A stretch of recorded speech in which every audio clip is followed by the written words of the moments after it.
I will call to order the meeting of the Nagog Hill Orchard Work Group or something to that effect for January 31st, 2024. Roll call. My name is Brad Mitchell. I'm the chair. I am present. Matt Nordhaus present. Somebody complained when I didn't do this, so I try to do it now. Sarah Stewart present. Jen Clancy present. Amy Charlo Lewis present. Okay. First item of the on the agenda has a slight modification. We'll be reviewing only the minutes of 11:29. There was miscommunication and we don't have 117 at this point. So any comments or discussion on the minutes of 11:29? No. Barring none, do I have a motion to approve? I make a motion to approve the minutes of 11:29. I'll second it. All in favor? Aye. I'm not going to do a roll call vote for that. Updates and discussion, which is most of this. First thing up is RFI, and Karen, you've done most of the lion's share of the work on that. So, well, I mean, I got it out the door, but Amy's been doing all the correspondence. Okay. It's much appreciated. So I was going to ask Amy, did you happen to see Nancy's email about the with some numbers for us in terms of the downloads? And Yep.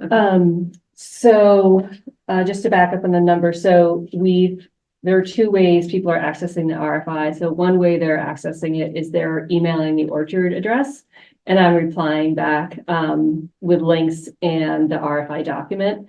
The other way that people are accessing it is they're just downloading it on the town website. And so I don't know the exact. You said it was 316.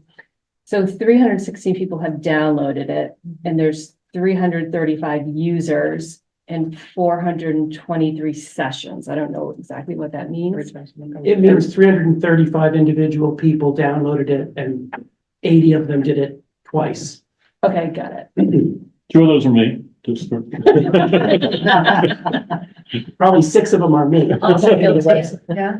Yeah. And so one of the things I want to talk about with is someone had sort of responded to the RFI, but they had put their responses to the questions in an email. So I went back to them and said, you need to put it in as an attachment and you need to answer all the questions. So I'd like to amend the RFI to have a much more clear direction, like send it as an attachment, because it's going to be very difficult to manage.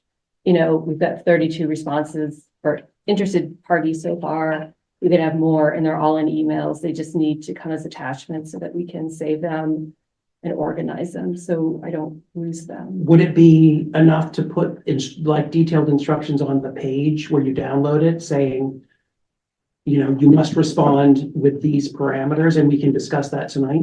Yeah. Instead of editing the RFI and uploading a new version, and then people may not have the new version. Yeah, I think that's probably preferable. Yeah, and I don't know. Recommend something in between where we upload an actual separate amendment document. Oh, sure. Okay.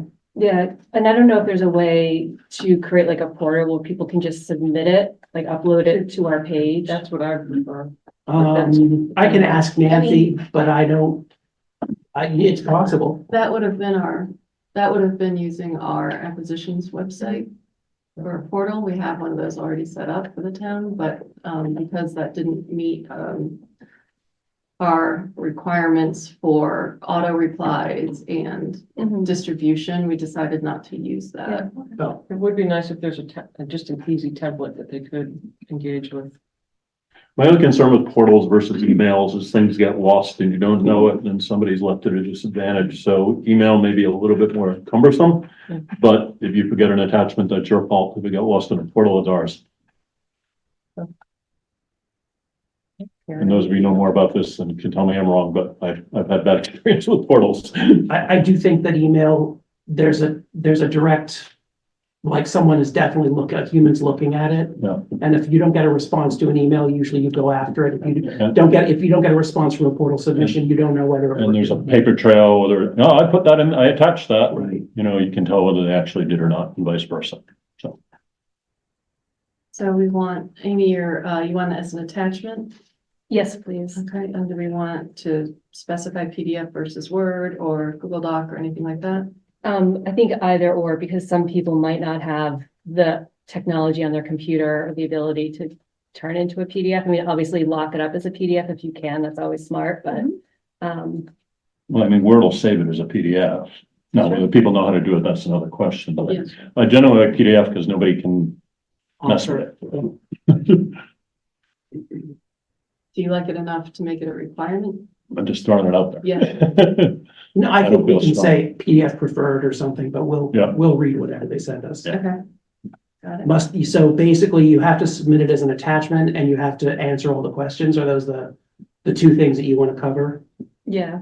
So, And I don't know if this is the meeting to discuss it, or if we should discuss it later, but what happens if someone submits an RFI and they have not answered all the questions? Like, I think we can go back to them and say, this is not a complete submission. We will not review it unless you send us a complete submission prior to the deadline. And we can tell them afterwards because it's a RFI, so they know what they're missing and they want to go for the. Do we decide, is this RFI or RFP? I just need one. this is an RFI. No, this is an RFI, I mean the next one. Oh, We're going with- RFP. RFP, okay. So keep in mind, this, they still have the RFP, so if they miss it, we can tell them that. But, you know, I don't have a problem telling somebody if they forgot something, but they need to be held to that deadline. yeah, and then, I know sometimes farmers are always, are used to like filling out these types of applications, but what I would suggest, for anyone who's not used to sort of filling out these sort of narratives, just my own grant writing experiences, you should take every single bullet point, put it in a Word document, and then answer that question, and then have the second question on the piece of paper, and then very clearly answer that question. If you try to write like a story or a narrative, your answers are gonna get lost.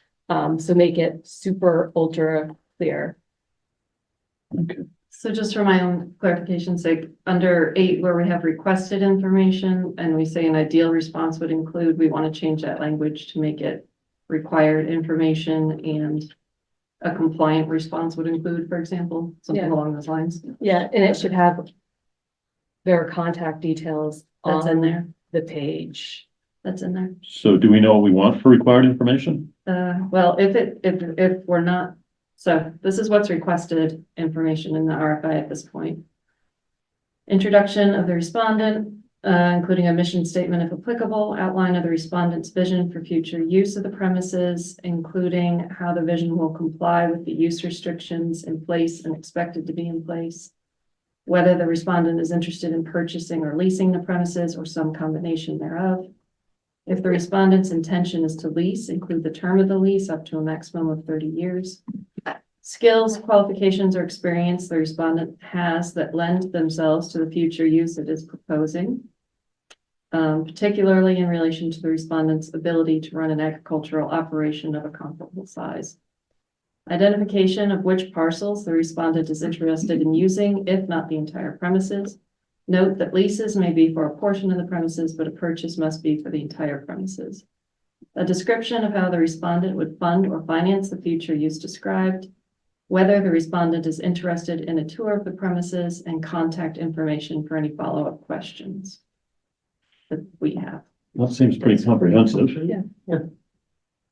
So do we really need to spell it out elsewhere too? Nope, I think that's good No. enough. I'll Okay, just good. amend it to be That's what I thought we were mandatory. talking about. Yeah. Yeah. Okay.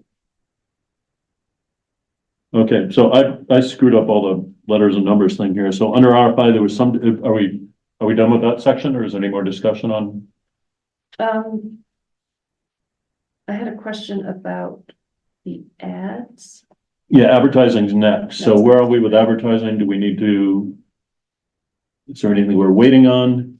Nope, I mean, Yeah, Amy so- did a nice job designing the ad. Yeah, so, there are a few more places we can advertise that we have to pay for. So I don't know if Farm Bureau is gonna let us do it for free. Otherwise, it's like $80 to, send an ad. Well, the other question is when their next newsletter is, because when's the deadline for the RFI? March 1st. March 1st, so we've got, I don't know if it's a leap year or not, but basically a month, Yeah, a short it's a leap month. year. So it may be, it may not be worth it.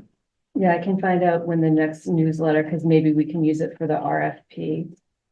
But it's basically like $80. And then, like NOFA said that we could post, I let them know that the land had been fallow for a few years, so obviously it was not organic because the chemical use for the trees. But it's been fallow, so they agreed to let us post there.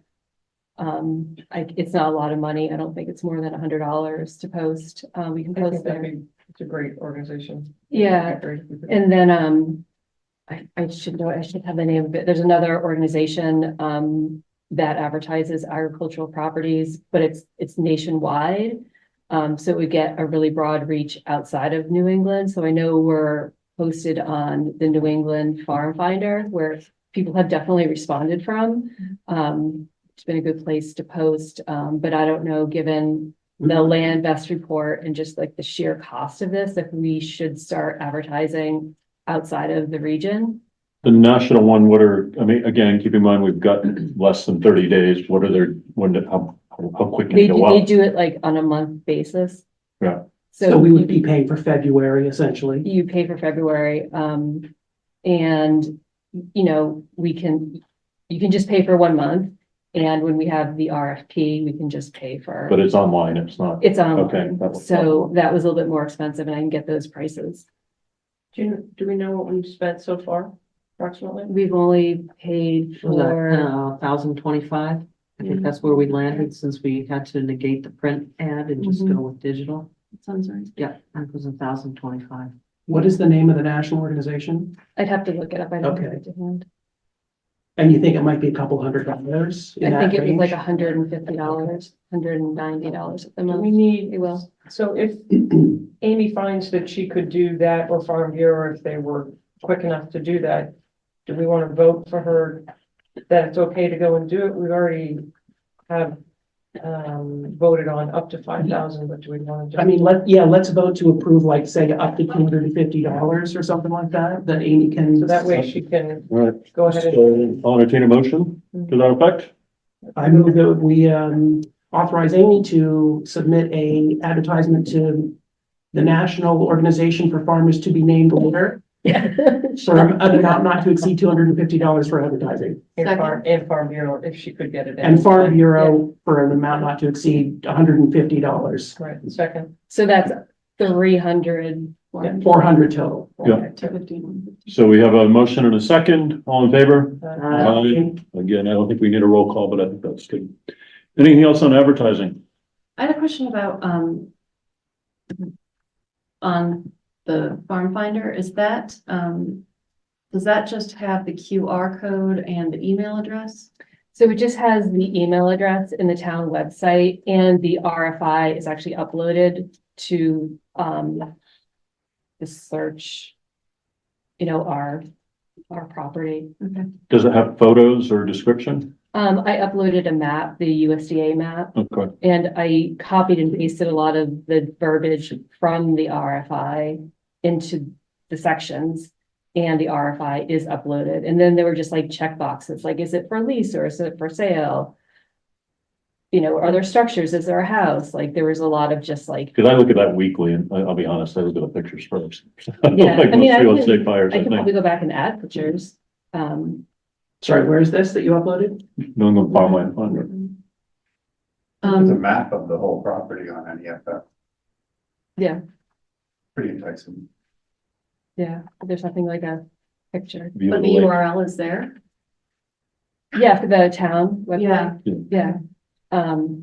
I didn't actually put a lot of pictures. Well, one reason why I chose. Anyway, as time allows, but I will say, I think particularly on that site, I know a lot of people look and like any real estate, the photos get your eye.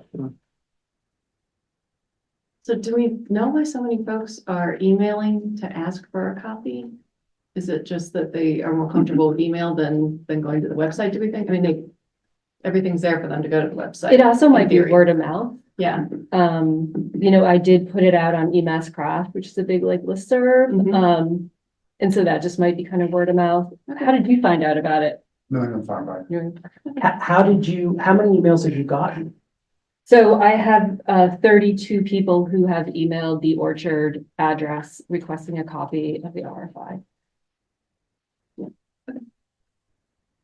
Great. And oh, I don't want to be careful about qualifying any of the people because they haven't submitted their RFI, but there's a wide range of people who have inquired.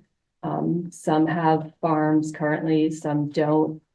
Some are part of a very large organization, some are not part of an organization. So we want to make sure that we have a really viable sort of pot of people. So we're not vetting anybody. We've spread it broad and wide and encouraged everybody and anybody who thinks they have the skills to do it. So, the RFI will weed out the ones who really do it and hopefully lead us further down.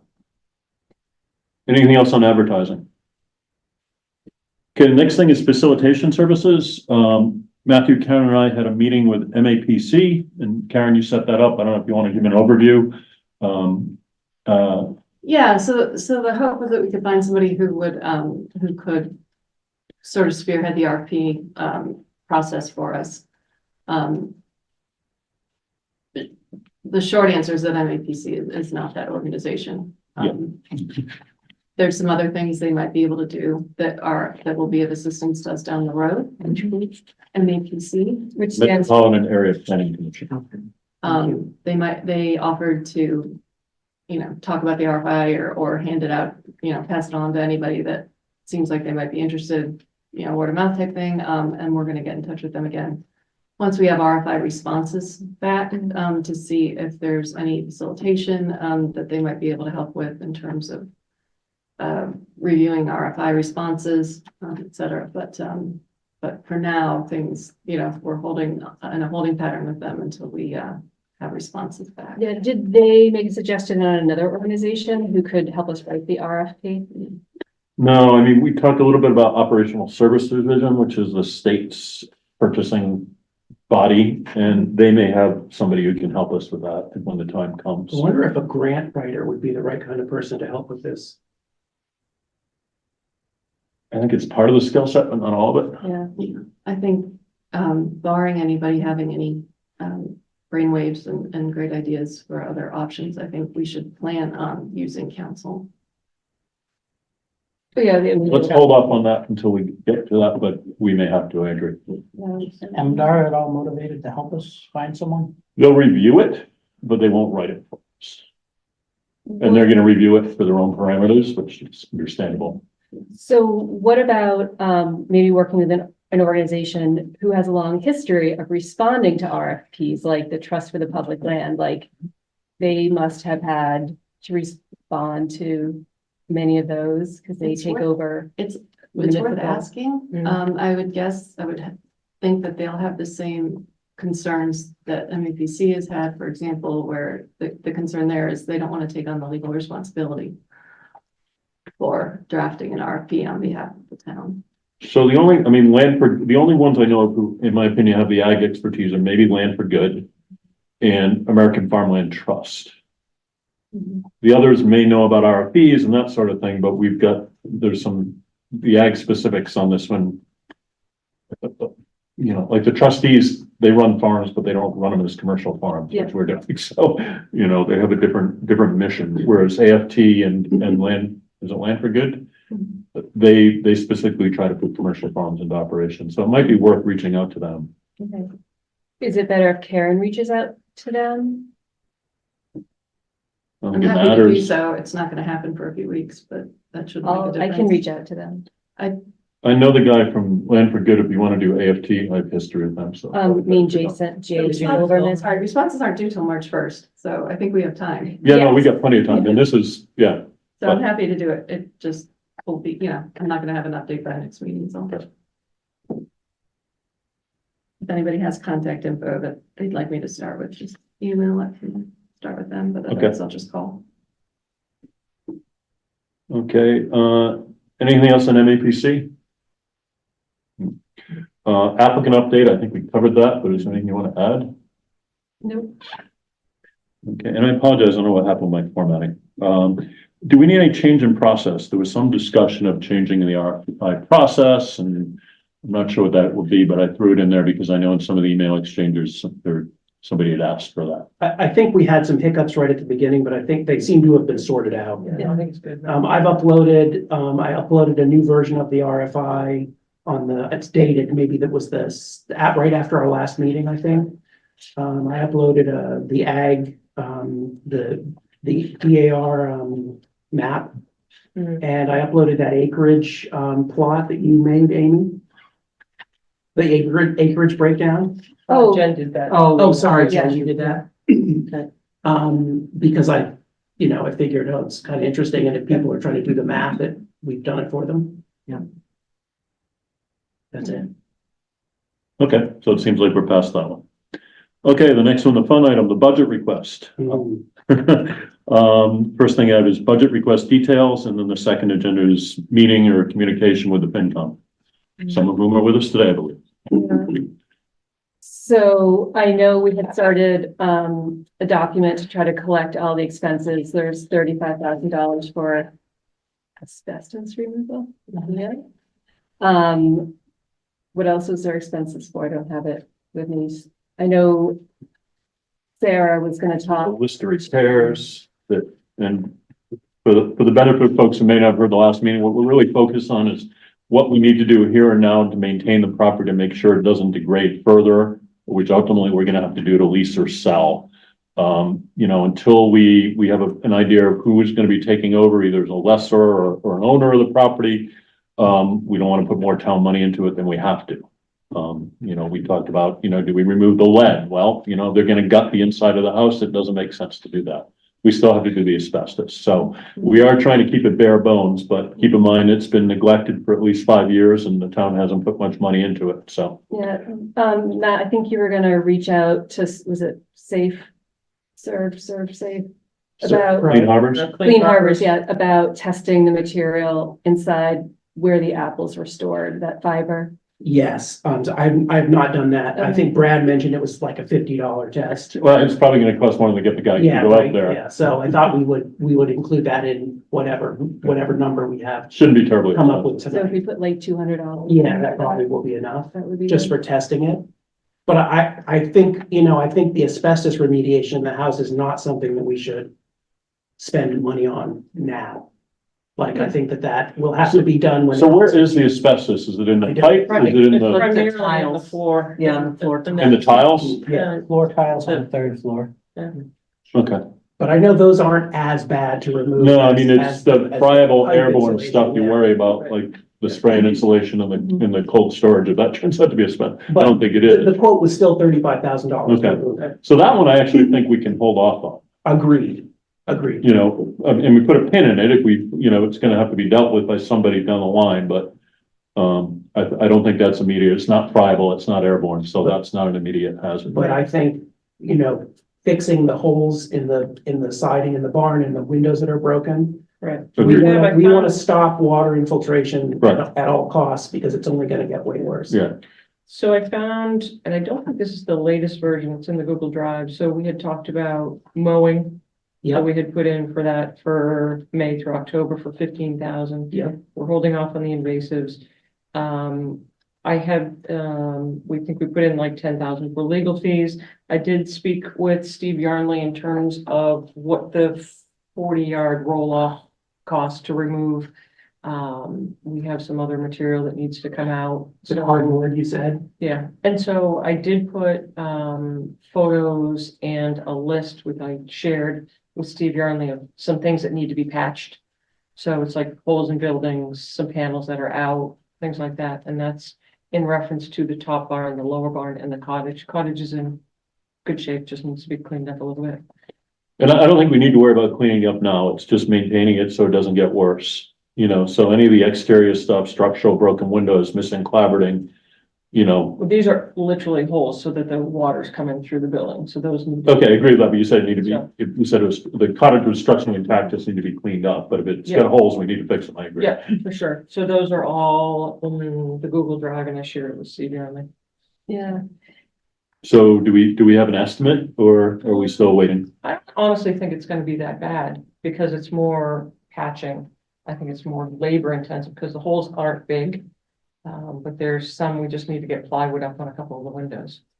So Did it feel like something that Steve or DPW could do? I think so. I Okay. think so.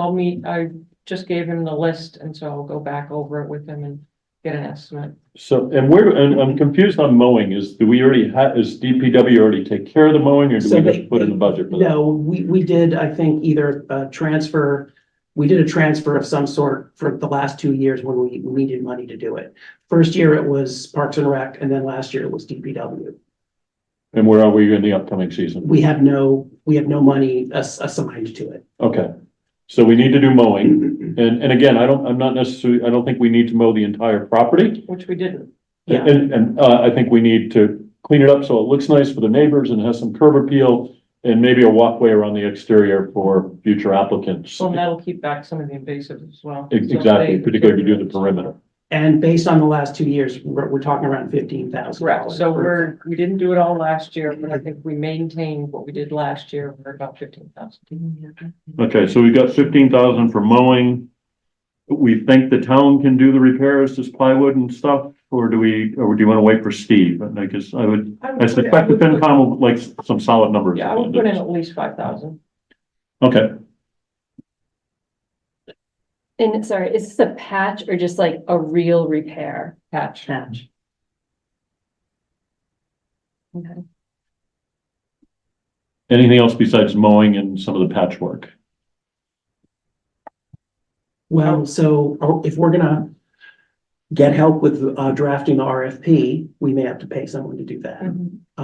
I think that, town council is, not free, but free for us.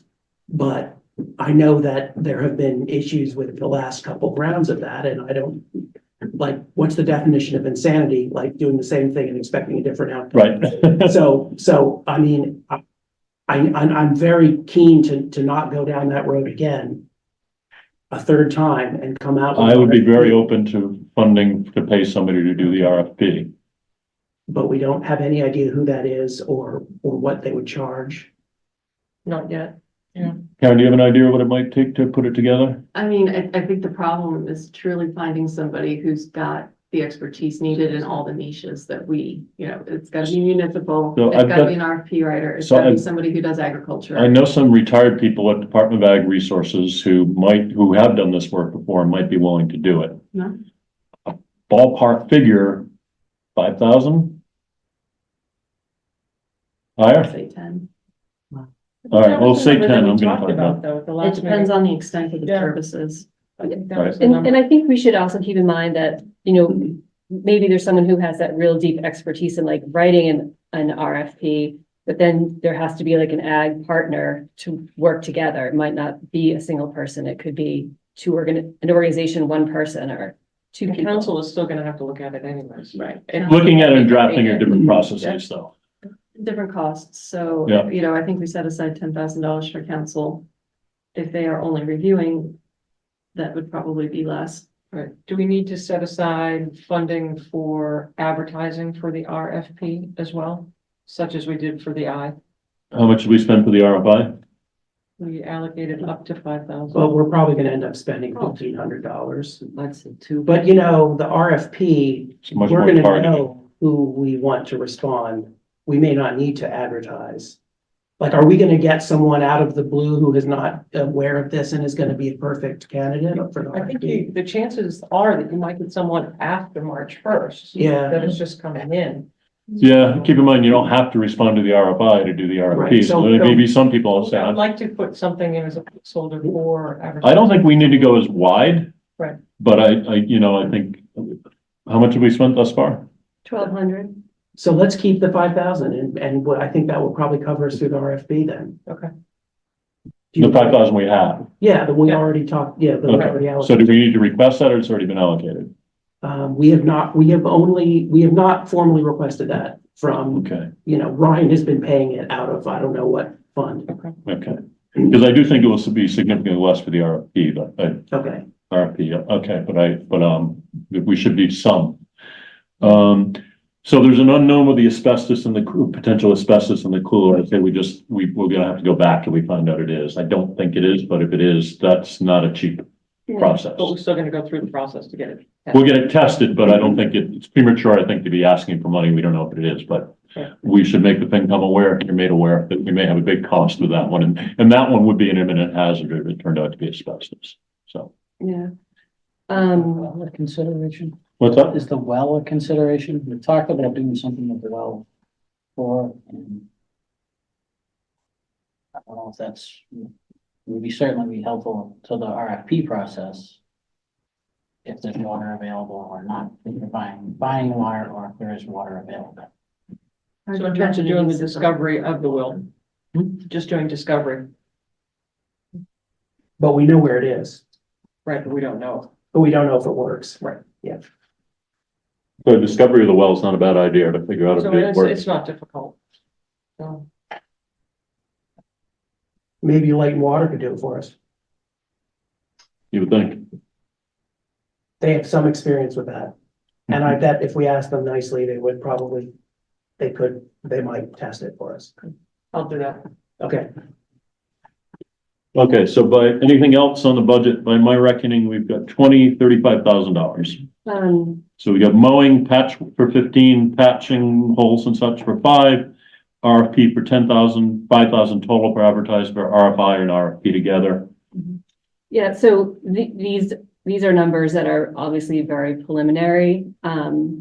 Maybe, and I don't know how FinCom is gonna deal with it, but so the Land Vest report that came back to us, they said it would be basically $200,000 to remove what is about, what they say is 8,000 trees on the property. They said we renovate the barn to be operable for a farm commercial organization would be another $250,000.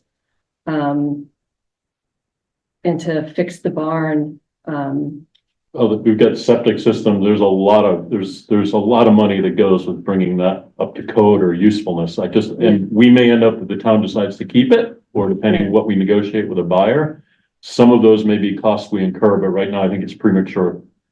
But for the purpose of the FinCom, there are a lot of costs that go with that property if we decide to keep it or and it's a lease and our potential negotiating points with buyers, if we decide to go that way. so I guess and just because I don't understand the process. So let's say the town says, we want to spend $200,000 to remove all the trees off the property, and it's not in the budget. Like, were you just gonna say yes, or will you say no, or can we put it in? So it's there if we need it? Like, I also know that yesterday at FinCom, you guys, Brian had to suggest $3.5 million of cuts. So we have a balanced budget. So I understand this like period of austerity is coming towards us, and being cognizant of that. But we haven't spent a dime on this property in 20 years. So I guess we'd like to know, how would you like for us to present to you and like put everything in or? So we've been over now, what you've just started to talk about, things we need to do now. What Amy just started talking about is things that if the town retains ownership, we're gonna likely have to do. We are gonna have to do. And that's a big ticket item. So what's the ultimate timeline?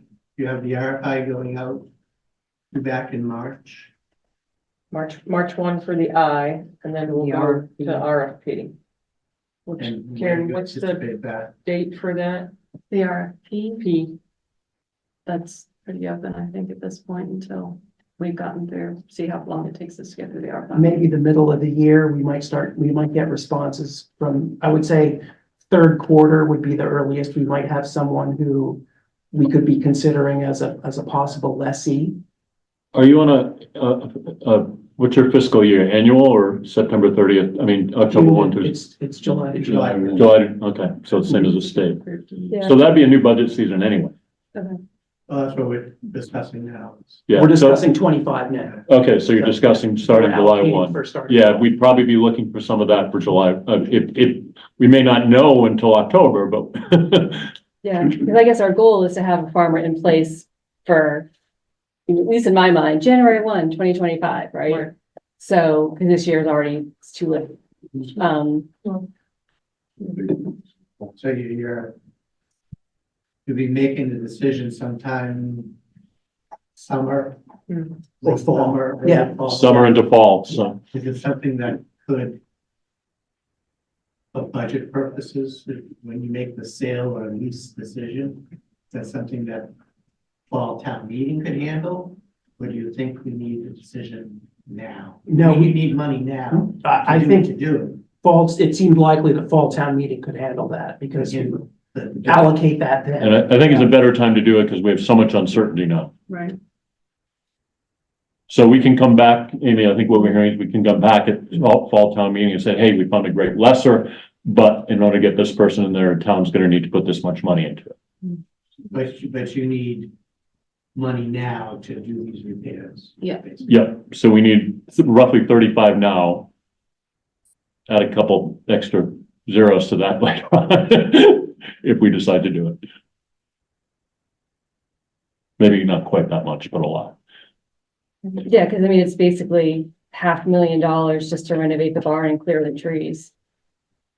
You know, so, Yeah. yeah, Are we thinking likely alternative is sale or lease? It's definitely a one possibility. of the options, not the only one. And then any of these points could be a negotiating point for the sale where, you know, we get a great person that says, I don't have the money to clear the trees, but I'm gonna plant some. You know, so it still may come back even if it's a sale with some cost, just like any real estate. Point of order, Mr. Chair. Is this a conversation that's more appropriate, perhaps in executive session?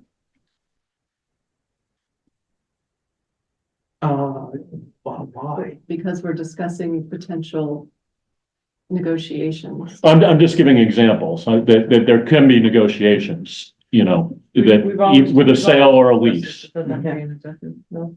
Yeah, Yeah, I guess I would think that we're talking about like what trade-offs we might want to make. yeah, I'm not talking specifics, just in general, that trying to understand the process and where we may be in June or July is that we may be in negotiations, and that was just an example, you know.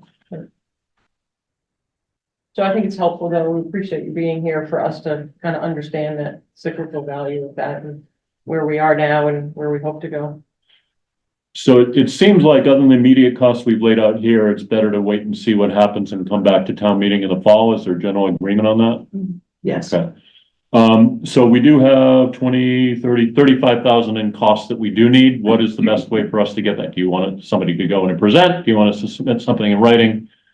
What's your preference? If someone could show up on Saturday, or Matthew and Karen, you could, We can do it. How about we present it on Saturday? Okay, Okay, I mean, I have some ideas on how we can. Okay. okay, great. Meeting with FinCom, we talked that. Okay, finalizing walkthrough details, and for the benefit of many people online who may want to attend that walkthrough, can we go over the dates and time we've set, and as well as I think we have a snow date as well.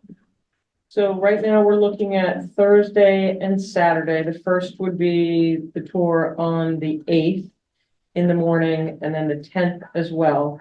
We have thrown out 9 to 11 or 10 to 12. So we need to determine on Thursday which we want to do. We had looked at a 2-hour envelope.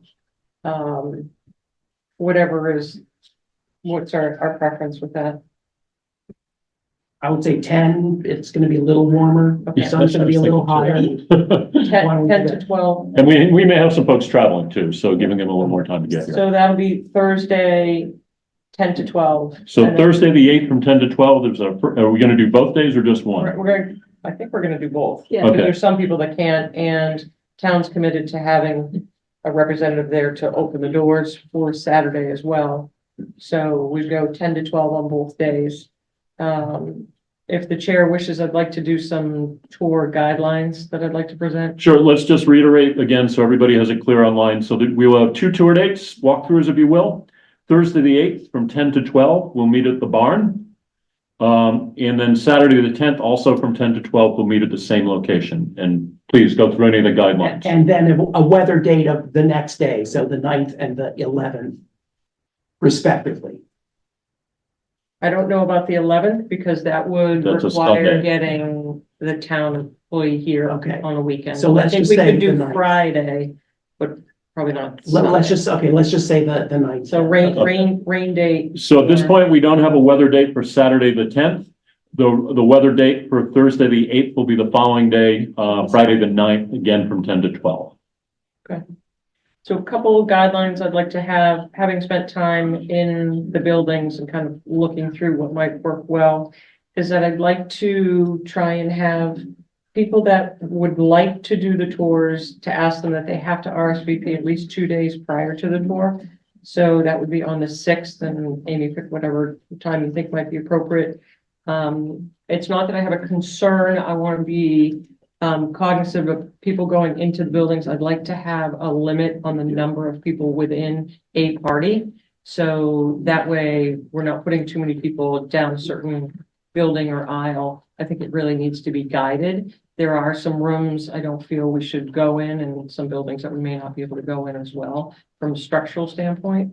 So I'd like the committee to think about having a limit of 2, possibly 3 in a party. I'd like to have it so it's guided. So I'd like to have it both days posted as a public meeting for this committee. So that way all of us can hopefully be there. We will need a quorum in order to do that if we post as a public meeting. So, Well, I'm hoping at least Yeah. 3 or 4 of us are gonna be there. 4 of us are gonna be there. We're all here now, so let's figure it out. gotta be 4 of us, so. So I can't do the Thursday or Friday, I can do the Saturday. I'll be there on both days. Yeah, I can do all 3 days. Can you do any in the morning? From 8 to 10? I mean, from 10 to 12? Yeah, should be fine. I can do Saturday, but I can't do Thursday or Friday. I can do. Can you do Thursday? So it seems like we have, Saturday, the weekend covered. Who can do Thursday or Friday? Raise your hands, please. Do that. 1, 2, 3, 4. So we do have a quorum. So we can post these as meetings and Okay. simple agenda item we'll walk through. Yeah. Can I suggest that we focus mainly on the APR property, the house and the barn across the street? Okay, so It- can I, If I can finish my sentence, and then if we do extend it to the cottage and the other barn, that we make it very, very crystal clear that that's optional. That the focus is really on the APR land and that house and barn, if they choose to include it, the main house and barn. And the others are accessory, because it gets confusing very quickly with the different parcels. so concern of the house is that I think for the RFI, I think we could do a virtual video of the house, because you definitely cannot go down in the basement. There are way too many wires that are there and tripping hazards. I think, I don't personally feel comfortable having a lot of people in the house at one time. So I think we can limit the people at one time. I agree with keeping folks out of the basement. But I think people are gonna wanna see the house. I would. Okay. So- I do think it makes sense to limit it to small groups in it at a time, simply so you don't lose people and they don't wander off where they're not supposed to go, or. So I think what I envision is that there would be a committee member at each location. And so that way they can be kind of the guide, who's coming in, who's going out. So to be able to monitor and not try and move all of the people from one to the other and making people wait. So that way, for instance, if Amy wants to take the house or whatever, people can do that. So what other location do you envision? So I envisioned, based on the feedback that we got through the meetings, that both barns and the cottage or the house. The cottage is easy just to be able to walk through. That'll take a minute. And then if people want to walk the land, they can. And you just look, I mean, would it be enough just to look in the windows of the cottage? I mean, you I can think the see, windows of the cottage. you is can see fine. almost, you can see the Yeah. whole thing from there. So keep in mind, the buildings and theoretically including the house and the barn are optional. Mhm. So what we're really looking for is that roughly 50 odd acres. That's gotta be part of the RFI. Mhm. Personally, I would like to see in the house and the barn, the main house and the barn go with that. But we should make it very clear that the rest are optional. Or they may be something you use down the line. So we can get an RFI that never looks at that lower barn or the cottage. And folks need to know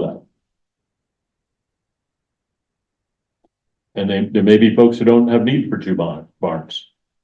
I think you're gonna have people that want to see it. I'm not saying don't show it to them, but we need to make it very clear that those other 2 in particular, the cottage and the lower barn, are optional for this RFI response. So do you want it on the tour or not on the tour? As I said, I'm okay having it on the tour. We just need to make it very clear that that's optional and does not need to be part of the RFI. I see what you're saying, just it could be too much for somebody to respond, more They, than somebody. they may wants. not need it. They may look and say, what am I gonna do with 2 barns? Or this is too much work for me. So you're just saying, as they go on the tour, explain to them that the cottage and the lower barn are on conservation land, And they're They're not available part for of the- lease, but they're not part of the APR. but they're not a require, you don't have to, you're not required to put them as part of your response as something you'd use, at least immediately. What about the top barn? That one we could leave out as well, though because they're excluded as well. The real And the house focus is of this, Excluded as well, what's that? and the house is excluded as The well. house, both barns and those houses are excluded, but I think for the long-term viability of the orchard, that house and barn, I'd like to see them stick together. So, Well, I think you'll see townspeople would like to see all of it stick together. Yeah, I was gonna bring that up, like, this, in my mind, this tour is for applicants, and I understand, like, it's a public meeting, and I get that, but the primary focus is to get real applicants to have time to see it, and quite frankly, I don't want to be showing members of the public, because this is not about them, it's about the applicant. And that's why I think people have to RSVP and. right. And again, I'm not saying don't show them the lower barn or the cottage, but I'm saying it needs to be clear to people that that does not have to be part of the response. We can discuss whether the main house and the main barn need to be part of it. Long-term viability of that farm, I think it has to be. The lower barn and the cottage don't need to be. So as long as it's clear to people, and again, the main focus, our legal obligation is for the APR land and nothing else. Long-term viability of that APR land, I think we need the house and the upper barn. If it's just cropland, I don't know that you need the house or the barn. What's that? If you just cropland, I don't know that you would need the house or the barn. Hey, you wouldn't, but anything else, I think you're gonna wanna be there.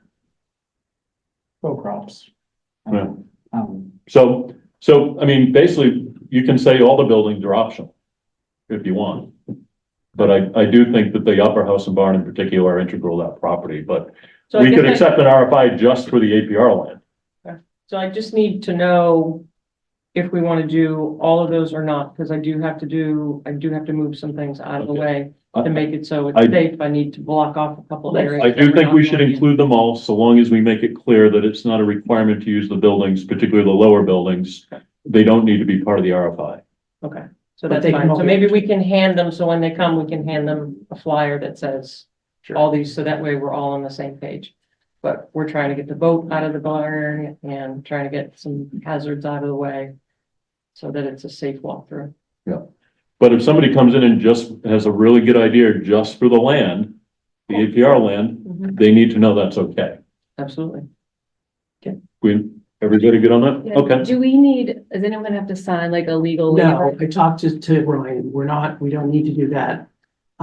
As long as we are with the touring people at all times, Mhm. he's fine with there's no requirement for a waiver. Yeah, and what are we gonna do about disclosing the fact that the mold in the house is toxic? We are not gonna go in the house. It sounds like we are gonna tell them there is, that it flooded, there is mold. The weather's cold now, but, go in. If you're sensitive to mold, you shouldn't go in. We have pictures and videos of it. Yeah. So, But offer them the chance in small groups to go Yeah. through every place but the basement. I agree with the wiring is a problem down there. But should we let them know so they have a choice of bringing like an N95 mask? I think we just need to. well, doesn't it say, I mean, the FAQ has a question about it. And like, is the house habitable? And it says in that, no, it was flooded and it's not So, habitable. First of all, we shouldn't mention masks, and N95s wouldn't work well anyway. We should just say, look, it's been flooded, there's mold, if you're sensitive, please don't come in. Right, and I think, so if we're asking people to RSVP to that 2 days before, we can say, who's in your party? Mhm. And just, it's uneven terrain and bring your rain jacket and whatever. Yeah. So, And then before we go in the house, say, look, there is mold, if you're sensitive, you may want, it's your choice. And just Agreed. very simple. Yep. Okay, Sarah, you talked about a meeting the Thursday before, or I just the have Wednesday quick before, rather? question, how do we know, how do we tell the people that would like to come on the tour that they need to RSVP?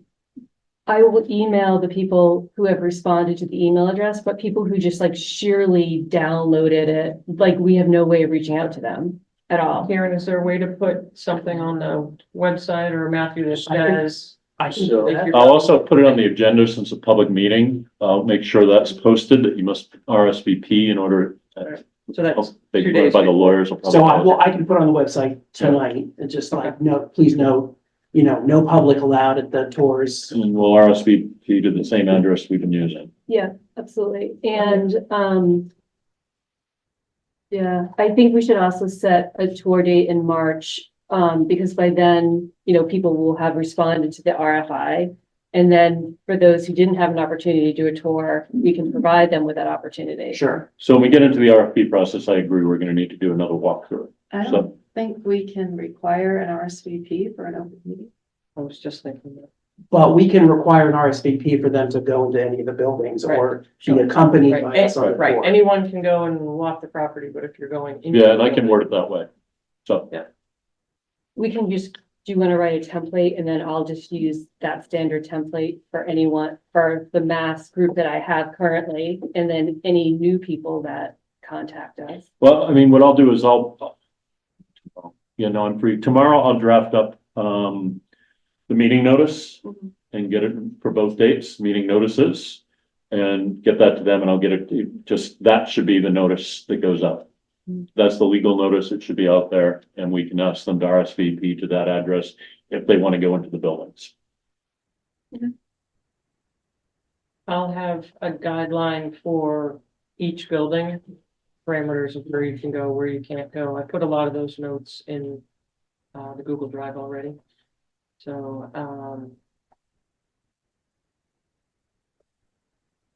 do we need to have an attendee if they want to walk the land?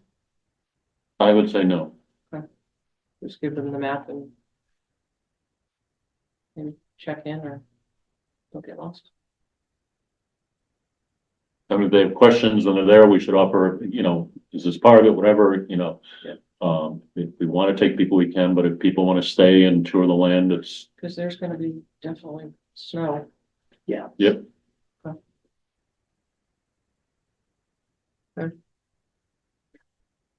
okay. Sarah, you had talked about maybe wanting to meet on Wednesday, the day before, I or, was just loading it if we think we need to, there's last minute things that we need to go over for the next day.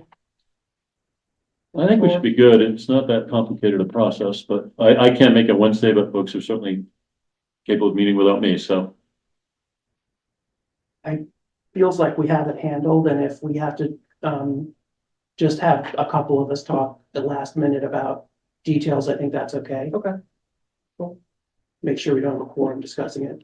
We'll be fine. I mean, if we're going at 10, we may want to all show up 20 minutes early. Yeah. So who's gonna be there Thursday?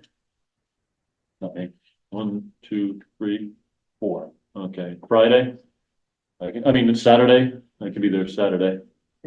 All right. Yeah. Okay, so 1, 2, who's Saturday again? All right, There's 5, 5, okay. Yeah. Okay, 4 for Thursday, 5 for Sunday. Do we want to, Brad, I don't know if we have it on. No, sorry, go ahead. I was thinking something else, kind of. okay. If we, other business, that's, I always throw that on there. So, okay, anything else on the walkthrough? Nope. Okay. Historical Commission meeting update. Amy and Jen, I think you guys went to that meeting. And Yeah, we Laura, went to that. Laura Stein, who is the chair of the, historical committee, is on, Zoom with us. Can you hear us, Linda? Hi, yes, Linda. Yeah, it's Linda, not Laura. Hi. Yes, I can hear you. Linda, how are you? So Jen, I don't know. Notes. so- Yeah, so I just took some notes. So the Historical Commission, they're a very nice group, very welcoming. Linda, of course, is the chair, and Amy and I basically explained what our involvement was at the Nagog Orchard Hill Committee, gave them a little bit of a background, told them about our mission was to honor the Morrison legacy as best as we could, trying to be proactive with possibly getting a restriction placed on the unprotected properties and what that would involve. So Linda spoke to that a little bit. And we were looking to preserve and renovate if possible. So how do we go about getting a historical designation there? So the Historical Commission talked a little bit about what we would need, and they had suggested, they made a motion to hire Preservation Strategies to perform a survey of the property. And a survey would allow the Historical Commission to submit the survey to MACRIS, which is Mass Cultural Resource Information System. Basically, they're a database of historical properties to try to get local historical preservation designation. So that would be on the big house and then the upper barn. It was interesting, the question was asked if Preservation Strategies needed access to the inside of the building, and it was no, just what you could see from the road.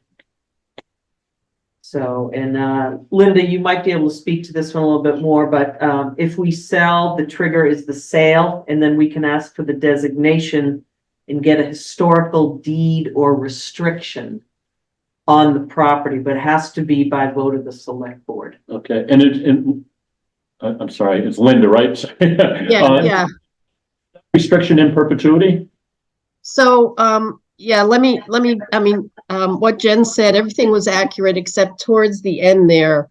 There are two avenues that provide strong legal protection.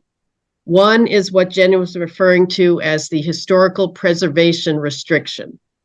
It goes with the deed.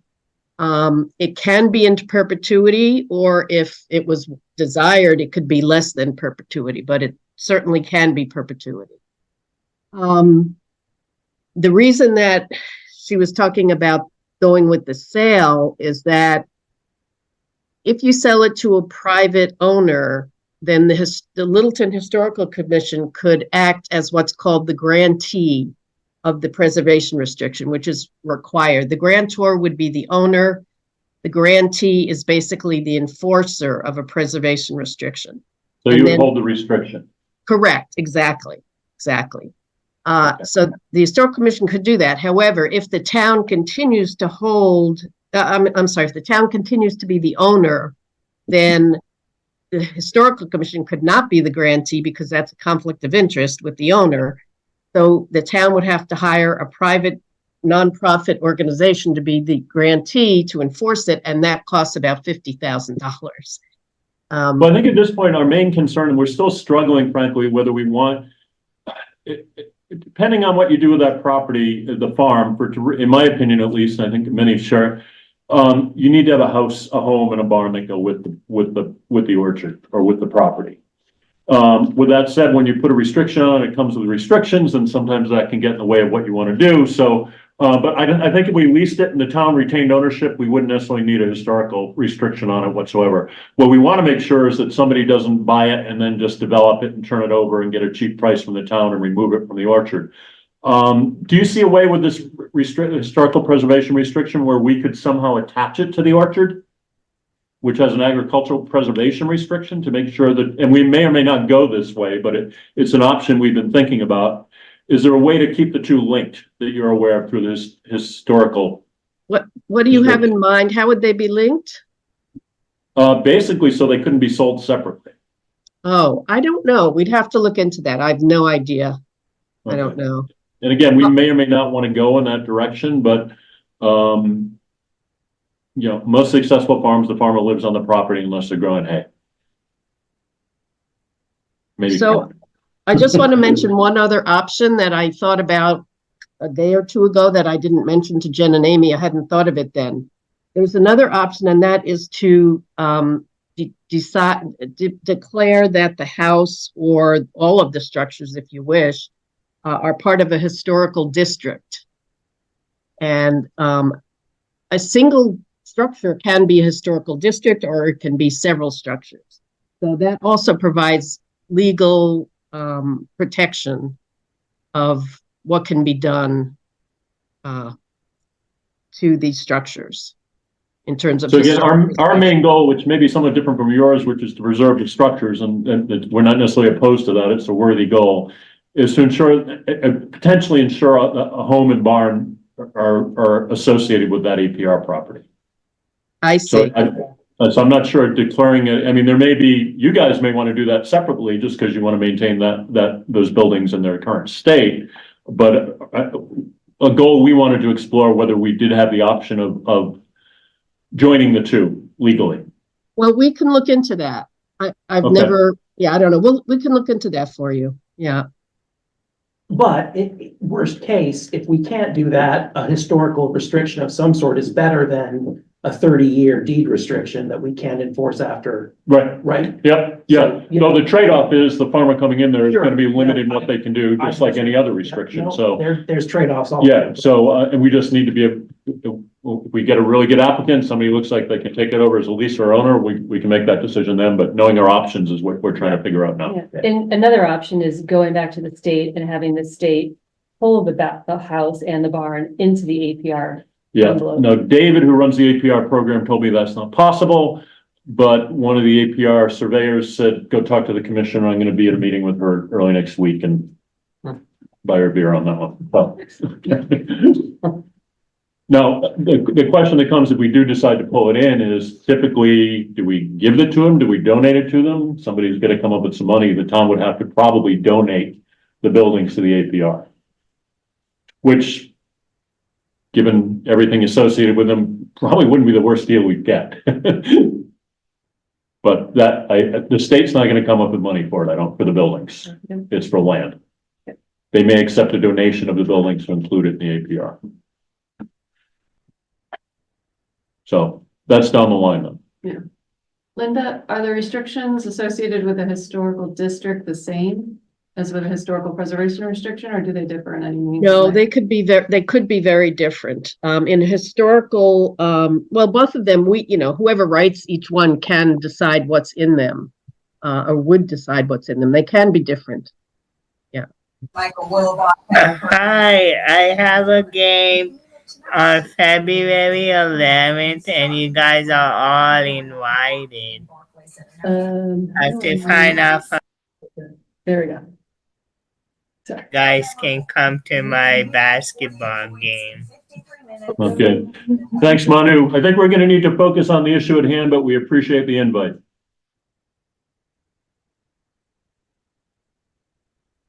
Okay.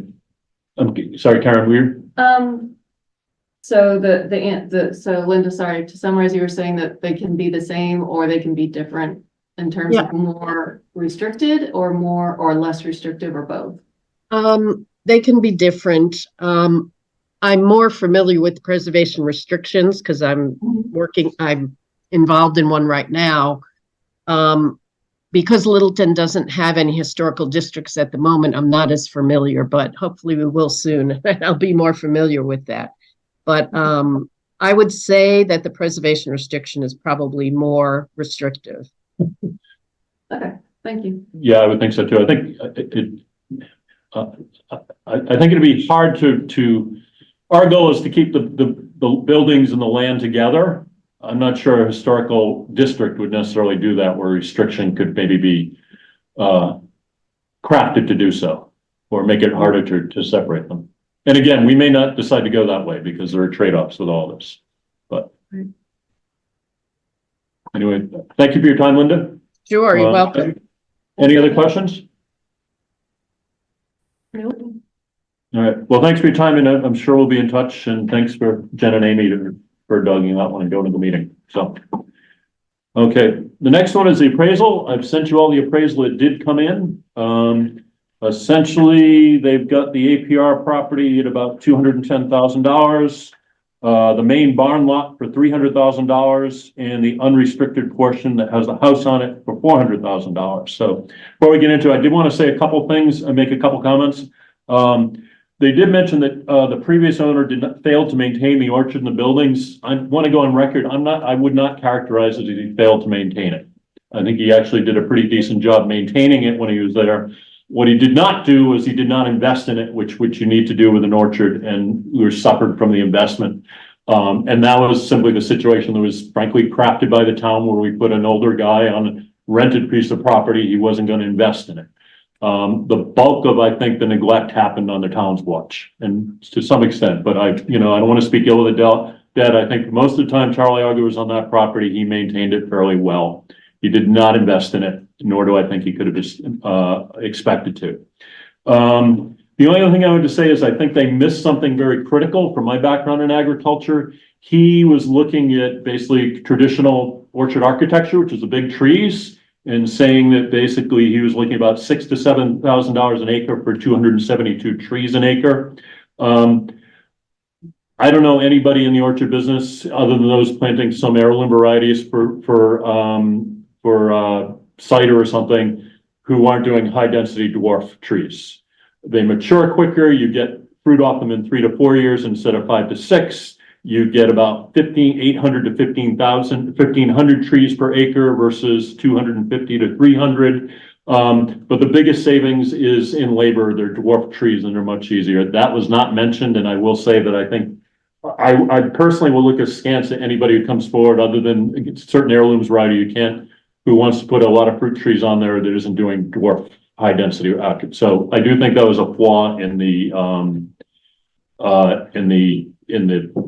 appraisal. But other than that, I think they did a good job. I think they've identified some real keys. One I hadn't thought of and should have was the septic, which is another big cost that's going to go along with those buildings if we maintain it. So, and with that, I'll open it up. But I did want to go on record. I think it did mischaracterize Charlie Auger as having not maintained it. I think he maintained it just fine. He didn't invest in it, and we've suffered for that. But that was the town's doing, not his. So are you saying that you think they undervalued it because they did not allow for the possibility of 800 trees per acre? No, I don't think they undervalued. I think they undervalued the cost of bringing it into production. Okay, got it. Because I don't think anybody, and again, labor is really the biggest challenge facing most farmers, and particularly tree fruit. And the high density is, they're only 10 feet tall and they're a lot easier to pick, and the return on investment's a lot higher, but that initial investment's a lot higher too. And others may disagree, but I've spent a fair amount of time with this issue and tree program at UMass and a lot of apple growers. And this is pretty much where most people are going now for the reasons I stated. And with that, we can open up for discussion. I know one of the things is, what do we want to do with public access for this? I think it's a public document. We just put it on the webpage myself so people know what they're dealing with. Yeah, I mean, I also think we can just like email it out to the group of people that are known to us, and then put it on the website as well. So I have a little bit concern with emailing everybody only because you forget somebody and that sort of thing, and it's work. I just put it on the webpage and send them a link to the webpage. I think it sure is more of a level playing field and no errors. It's not anybody, but it's up to you if you want to email them. It's a lot of work, and it's a public document. Like there's nothing confidential in there, right? No, and we No. use public funds too. Yeah, okay, so yeah, and it's subject to open public records Okay. law. Why don't you just I put it on the I webpage? will post it on the webpage. All right. Yeah. Any comments or questions about the appraisal? Actually, I thought the lot prices were pretty low, but what do I know? That was just my perception. So, The amount of trees was inaccurate. what's that? I think you put in like 8,000 or 9,000, there's 5,500 trees on the property. No, I meant the prices for the lot. I know, the bills. I'm saying you're finding errors. It's an error that I found. That's it. So if he's overestimated the number of trees, then is the dollar amount associated with tree removal inflated as well? No, it doesn't impact tree It's per removal. It's acre. replacement. It says, he put in the replacement cost of about, He did both. He said to clear the trees, the Yeah. maximum would be basically $200,000. To replant trees was basically as high as I $350,000. think there's a range. Yeah, there's a range, but that was the highest point. So whether it's 8,000 trees or 5,500 trees, we think it's going to cost. so the high density is a lot more money. No, but she's talking about removing them. Removing trees, as far as I know, he's fine on that. Per acre, not per tree. Okay. The removal, I don't have any reason to question that. So in his document, it says the cost to remove trees is between $2,000 and $4,000 per acre. Okay.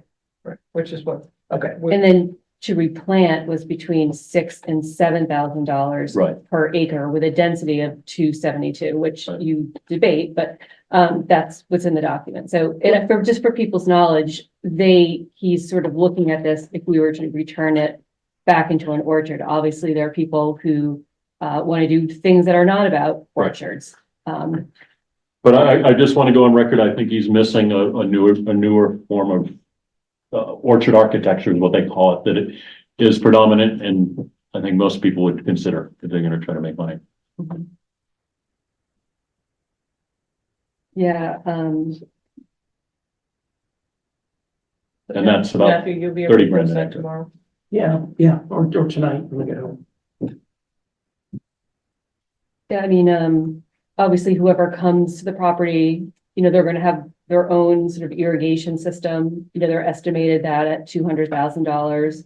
Renovating the barn was $250,000.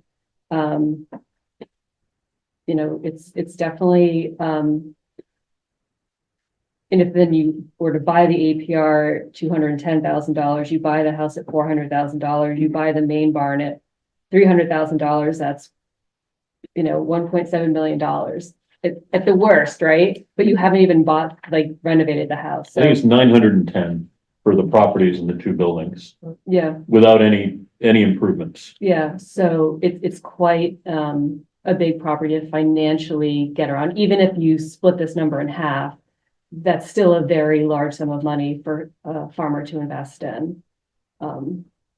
Which then goes back to who can afford to do this and pay themselves a living wage and hire farm workers at a living wage and to be able to do all that stuff. I have concerns about anyone's ability, I think because of the cost of walking through the door, I think leasing the property is going to be a hard sell. I think people are going to be better off purchasing the property. Well, and to Will's point, there are some type of farming that may not need the house or certain barns and things like that. So, But we also need to consider long-term viability. So if somebody comes and wants to do hay, and I don't have a problem with it, but I think a lot of townspeople probably want something more interactive, where there's a farm stand or pick your own or something. I don't, yeah, I don't think you need to live there.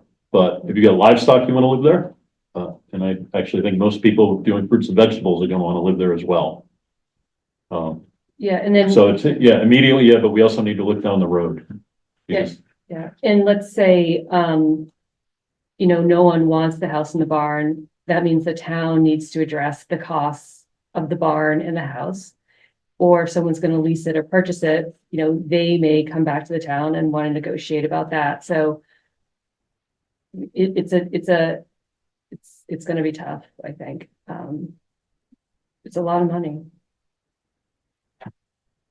But a lot of potential for somebody who's willing to put in the sweat equity.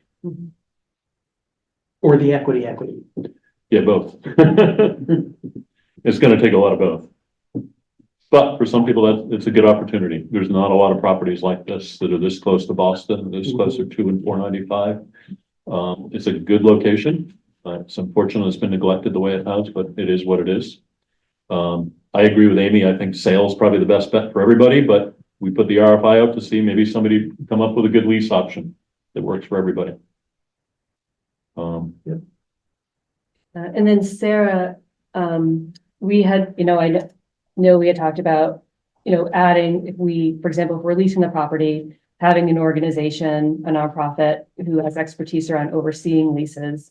But that would be a cost either to the town to have them oversee the leases and enforce the rules, so to speak. But Sarah mentioned some of these organizations require that the leasee pay the bill, not the town. So that's going to be another cost any farmer is going to have to add into their budget. Well, and keep in mind, we still have the prevailing wage if we lease it, so all that work will have to be done at a higher rate if the town maintains ownership.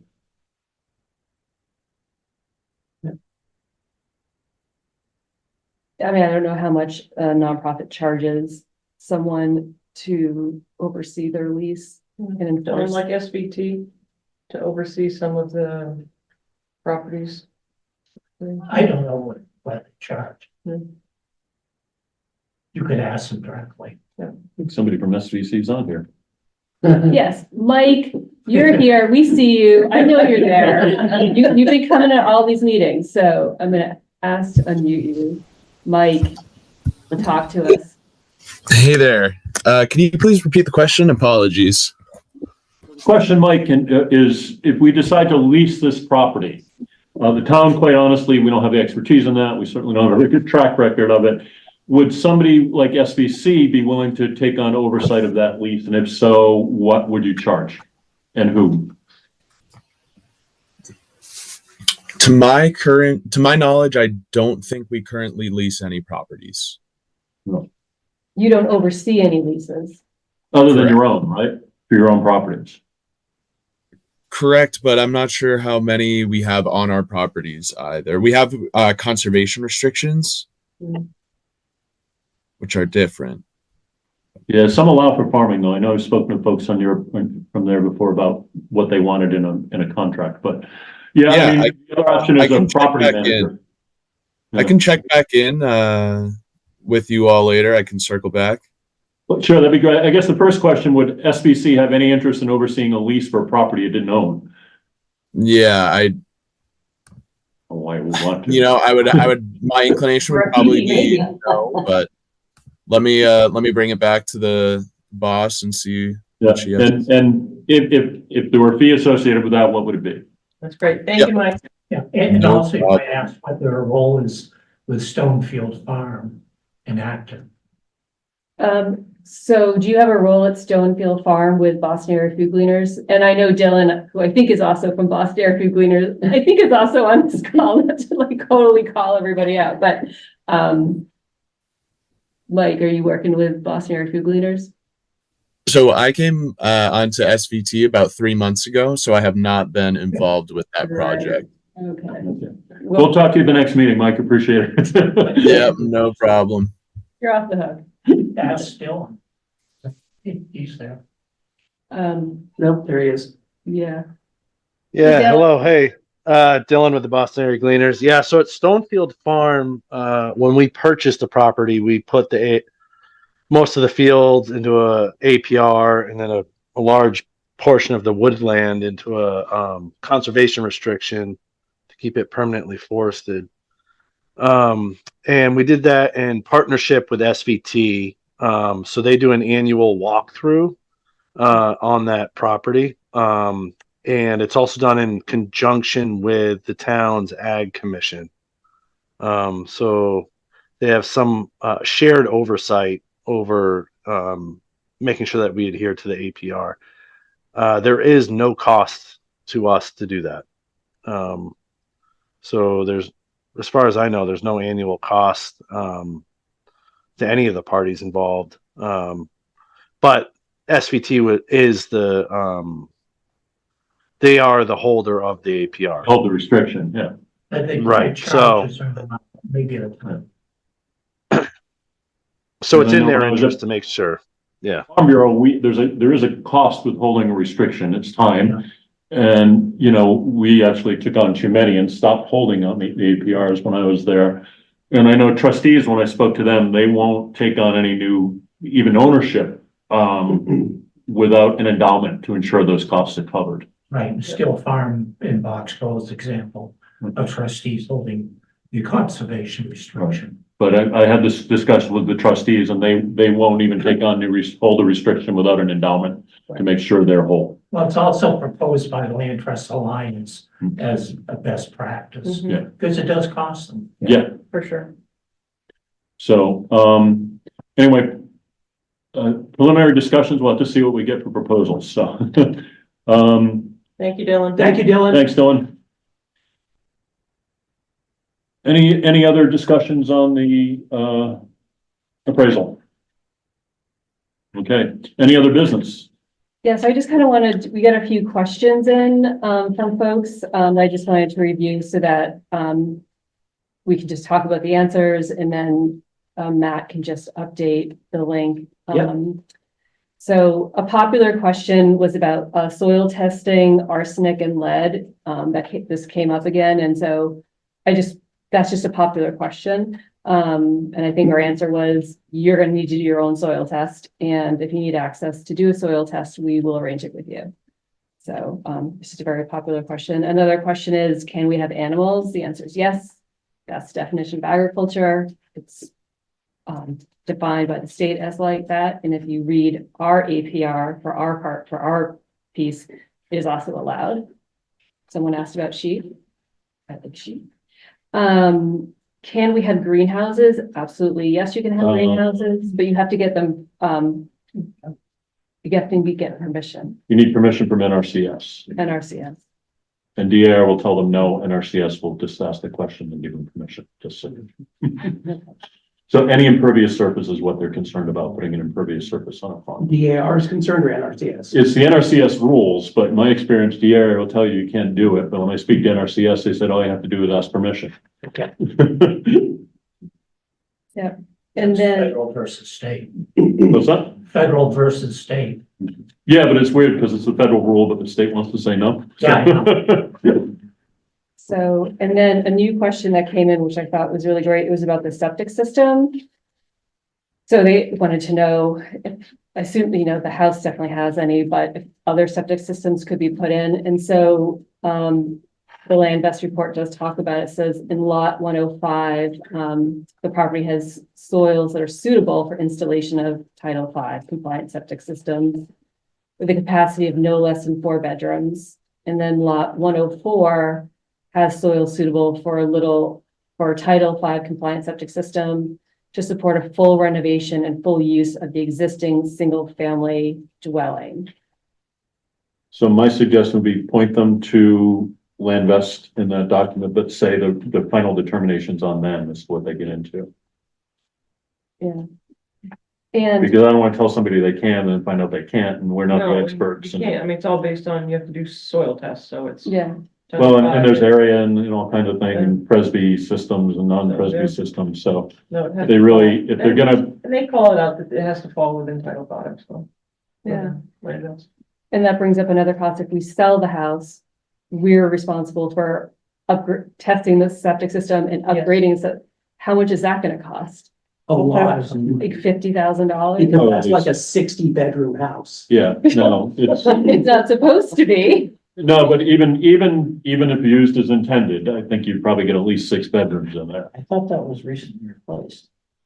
The septic? Yeah. I don't recall that. It looks fairly new for the house. I don't know about the barn and I don't know where the labor is there, but I think the house, I drove by, it looks new. It looks like a raised Presby's. Oh, okay. I'll look into it, A Board of Health should have yeah. records on that. I'll ask. And we obviously wouldn't, that's not a cost we would do now. That would be later if it came up. Though if we donated to DAR, that could be part of the deal. As part of the APR.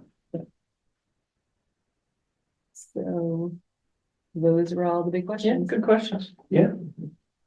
When it comes up, they can't do cannabis because it's got federal money in it from an APR. So state money you can, but not federal. Any other business? Any other questions? Any other questions from the audience or online? Just a comment, for our RFP, you might contact Mass Municipal Association, 60 Temple Street in Boston. They certainly can give leads if that helps. They what? They could give leads if Okay. nothing else. Muhammad, I think you unmuted. I don't know if you have a question. Yeah, is the land-based appraisal available for us? It will be up on the website shortly, either tonight or tomorrow. On the, Okay, on the committee page on the Littleton, Mass website. Great, thank you. Thank you, Mohammed. Any other questions from our Zoom friends?